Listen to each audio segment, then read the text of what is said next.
হঠাৎ করেই খবর পেলাম আমার শুভ বয়ফ্রেন্ড মারা গেছে। কিভাবে মরেছে জানো?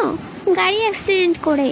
তারপরে কি করব, রেডি হয়ে যাচ্ছি, এই প্যান্টটা আমার শুভ বয়ফ্রেন্ড দিয়েছিল, তো এটা পরলাম আর একটা টপ পরে নিয়েছি। তারপরে দেখি যে আমার প্যান্টের চেন আটকায়নি, তো চেনটা আটকে নিলাম। তারপরে আমি যদি কালো হয়ে যাই তারপরে তো আমার আর কোনো বয়ফ্রেন্ড থাকবে না, তার জন্য আমি এই শার্টটা পরে নিয়েছি। কারণ আমার বয়ফ্রেন্ড এখন নেই, মারা গেছে, এখন তো আমরা আরেকটা পটাতে হবে, তাই।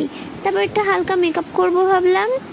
তারপরে এই যে চুলগুলো একটু ছাড়িয়ে নিচ্ছে, আঁচড়ে নিলাম। তারপরে একটু মুখটা মুছে নিলাম, যে কি আর করা যাবে, বয়ফ্রেন্ড মারা গেছে, এখন তো ভেঙে পড়লে চলবে না, সাজুগুজু করে দেখতে যেতে হবে, শেষ দেখা। তো একটুখানি ক্রিম মেখে নিয়েছি।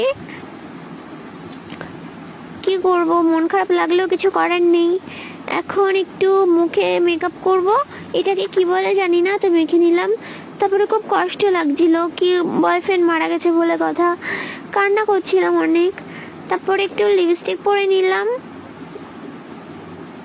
আমার ভাই শুনে বুঝতেই তো পারছো আমি অনেক কান্না করেছি।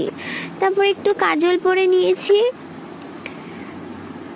শেষ দেখা দেখতে যাব, একটু সাজুগুজু না করলেও নয়। তো আমার শুভ বয়ফ্রেন্ডের দেওয়া ঘড়িটা পরে নিলাম।